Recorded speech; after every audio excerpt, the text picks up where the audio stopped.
ಕೆಲವರು ಸ್ವಲ್ಪ ಸಮಯದ ಮಟ್ಟಿಗೆ ನಮ್ಮ ಲೈಫಲ್ಲಿ ಬಂದು ಹೋದ್ರೂ ಜೀವನ ಪೂರ್ತಿ ಆಗುವಷ್ಟು ನೆನಪುಗಳನ್ನು ಪ್ರೀತಿನ ಕೊಟ್ಟು ಹೋಗ್ತಾರೆ.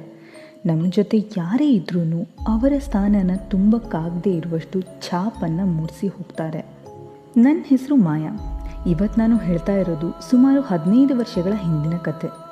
ನನಗಾವಾಗ 10 ವರ್ಷ ಇರಬೇಕು.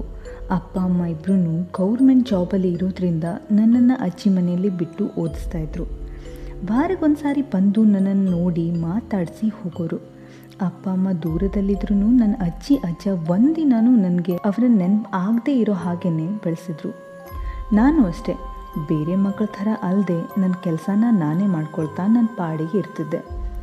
ಒಂದಿನ ಎಲ್ಲ ದಿನದ ಹಾಗೇ ನಾನು ಸ್ಕೂಲ್ ಮುಗಿಸಿ ಮನೆಗೆ ಬರುವಾಗ 5 ಗಂಟೆ ಆಗಿತ್ತು. ನಾನು ಬರ್ತಾ ಇರೋ ದಾರಿಲಿ ಒಂದು ಸಣ್ಣ ಚೂಪಡಿ ಇತ್ತು. ಆ ಚೂಪಡಿಲಿ ಒಬ್ಬಳು ಅಜ್ಜಿ ಯಾವಾಗಲೂ ಇರೋಳು. ಆ ಅಜ್ಜಿ ನನ್ನನ್ನು ನೋಡ್ತಾ ನಗ್ತಾ ಪ್ರೀತಿ ತೋರಿಸೋಳು. ನಾನು ಅವ್ರ ನಗೆಗೆ ಉತ್ತರ ಅನ್ನೋ ಹಾಗೆ ವಾಪಸ್ ನಕ್ಕು ಬರ್ತಿದ್ದೆ. ಆದರೆ ಆವತ್ತು ಅಜ್ಜಿ ಹೊರಗೆ ಕಾಣಿಸ್ಲಿಲ್ಲ. ಅದಕ್ಕಾಗಿ ನಾನೇ ಚೌಪಡಿ ಒಳಗಡೆ ಹೋಗಿ ಏನಾಯಿತು ಅಂತ ನೋಡೋಣ ಅಂತ ಹೋದೆ. ಅಜ್ಜಿ ಹುಷಾರಿಲ್ಲದೆ ಮಲಗಿದ್ಲು. ಯಾರೂ ದಿಕ್ಕಿಲ್ಲದೆ ಇರೋ ಅಜ್ಜಿಗೆ ಏನಾದರೂ ಸಣ್ಣ ಸಹಾಯ ಮಾಡೋಣ ಅನಿಸ್ತು. ಹಾಗಾಗಿ ಮನೆಗೆ ಹೋಗಿ ಜ್ವರದ ಮಾತ್ರೆ ಹಾಗೆ ಸ್ವಲ್ಪ ಹಣ್ಣು ಎಲ್ಲನೂ ತಂದುಕೊಟ್ಟೆ. ಅಜ್ಜಿಗೆ ತುಂಬ ಹಸಿವಾಗಿತ್ತು ಅನಿಸುತ್ತೆ. ಎಲ್ಲನೂ ಒಂದು ಸಾರಿ ತಿಂದ್ಬಿಟ್ಲು. ಆಮೇಲೆ ಮಾತ್ರೆ ತಗೊಂಡು ಮಲಗಿದ್ಲು. ಸರಿ, ಈಗ ನಾನು ವಾಪಸ್ ಮನೆಗೆ ಬಂದೆ. ಮಾರನೇ ದಿನ ಮತ್ತೆ ಸ್ಕೂಲ್ ಬಿಟ್ಟು ತಕ್ಷಣ ಅಜ್ಜಿ ಹತ್ರ ಹೋದೆ. ಈಗ ಅಜ್ಜಿ ಮುಖದಲ್ಲಿ ಕ್ಲಿಯರಾಗಿ ಚೇತರಿಕೆ ಕಾಣ್ತಾ ಇತ್ತು. ನಾನು ಮಾಡಿರೋ ಸಹಾಯಕ್ಕೆ ಅಜ್ಜಿ ತುಂಬ ಕೃತಜ್ಞತೆ ತೋರಿಸಿದ್ಲು. ನನಗೂ ನನ್ನ ಬಗ್ಗೆ ಖುಷಿ ಅನಿಸಿ ಮನೆಗೆ ವಾಪಸ್ ಬಂದೆ. ಈ ಘಟನೆ ನಂತರ ನಾನು ದಿನ ಅಜ್ಜಿನ ಮಾತಾಡ್ಸೋಕ್ಕೆ ಗುಡಿಸಲಿಗೆ ಹೋಗಿ ಬರ್ತಾಯಿದ್ದೆ. ನನಗೆ ಖರ್ಚಿಗೆ ಅಂತ ಕೊಟ್ಟ ಹಣದಲ್ಲಿ ಅಜ್ಜಿಗೆ ತಿನ್ನೋಕ್ಕೆ ಏನಾದರೂ ಕೊಟ್ಟು ಬರ್ತಿದ್ದೆ. ಅಜ್ಜಿನೂ ನನಗೆ ತುಂಬಾ ಪ್ರೀತಿ ತೋರಿಸೋಳು. ಹೀಗೆ ದಿನ ಕಳೀತಾ ಹೋಯಿತು. ನೋಡ್ತಾ ನೋಡ್ತಾ ಬೇಸಿಗೆ ರಜಾ ಬಂದೇ ಬಿಡ್ತು. ಅಪ್ಪ ಅಮ್ಮ ಇಬ್ಬರು ಟೀಚರ್ ಆಗಿರೋದ್ರಿಂದ ಅವರಿಗೂ ರಜಾ ಇತ್ತು.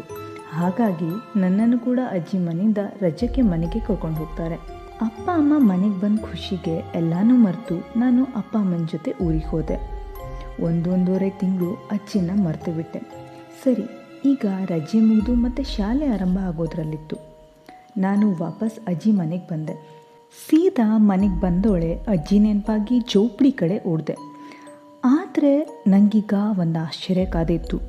ದಿನ ಜೋಪಡಿಲಿ ನಗ್ತಾ ಮಾತಾಡ್ತಾ ಇದ್ದ ಅಜ್ಜಿ ಅಲ್ಲಿರಲಿಲ್ಲ.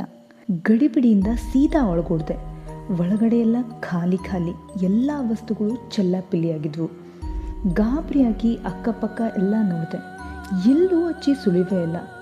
ಸೀದಾ ಹತ್ತಿರದಲ್ಲಿರೋ ಅಂಗಡಿಗೆ ಹೋಗಿ ಅಜ್ಜಿ ಬಗ್ಗೆ ವಿಚಾರಿಸಿದೆ.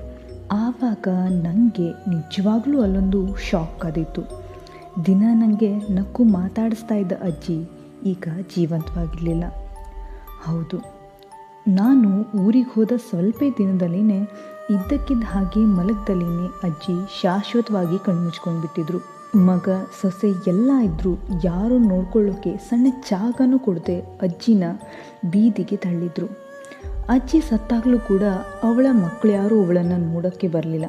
ಅಕ್ಕಪಕ್ಕದವರೇ ಅವಳ ಅಂತಿಮ ಸಂಸ್ಕಾರನ ಮಾಡಿ ಮುಗಿಸ್ತಾರೆ.